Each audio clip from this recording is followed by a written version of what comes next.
ভাই ঘটনা কি তাহলে সত্যি সত্যি ঘটে গেল? জুয়ারাত্রে চীনে থেকে একটা জাহাজ তেহরানে অবতরণ করে।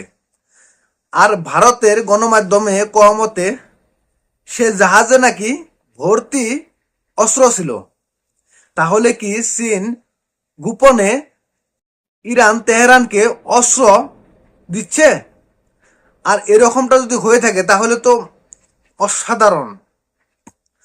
তো প্রিয় দর্শক, জুয়ারাত্রে মোটামুটি 11টার দিকে একটা বিশাল আকারের বড় একটা জাহাজ তেহরানে অবতরণ করে।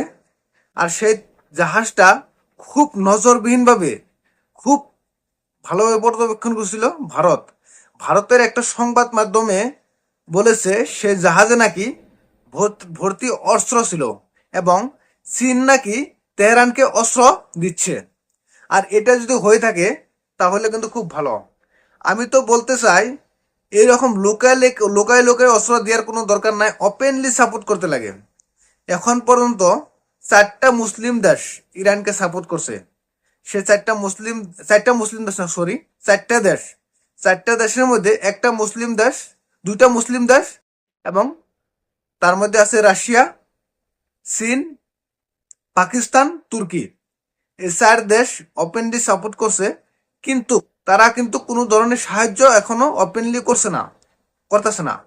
আমি তো বলতে চাই তারা ওপেনলি সাহায্য করতে, ওপেনলি তারা সাহায্য করো। কারণ দেখেন, ইসরায়েলের সাপোর্টে যতগুলা দেশ আছে তারা কিন্তু ওপেনলি সাপোর্ট করে। আমেরিকা বলেন, ফ্রান্স বলেন, ব্রিটেন বলেন, তারা ওপেন সাপোর্ট করে, ওপেন অস্ত্র দেয় এবং তাদের বাহিনী দিয়েও তার ইসরায়েলকে সাহায্য করে।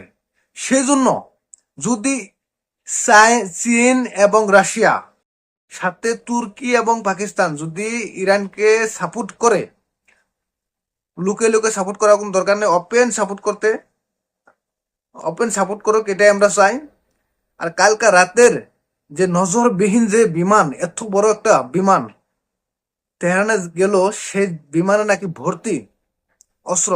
অসাধারণ একটা খবর, খুব ভালো একটা খবর।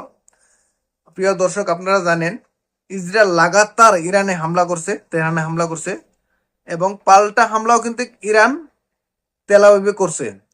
দুনো পক্ষের মধ্যে অনেক পাল্টা হামলা চলছে। এবং ডোনাল্ড ট্রাম্প, আমেরিকার রাষ্ট্রপতি ডোনাল্ড ট্রাম্প, সে কিন্তু ইরানকে কঠোর বার্তা দিচ্ছে, কঠোর হুঁশিয়ারি দিচ্ছে। তো এই যুদ্ধটা তাহলে কি তৃতীয় বিশ্বযুদ্ধের দিকে মোড় নিচ্ছে? প্রিয় দর্শক, এর পরের ভিডিওতে আপনাদের সাথে আমি আলোচনা করব যে ডোনাল্ড ট্রাম্প কি বলেছে।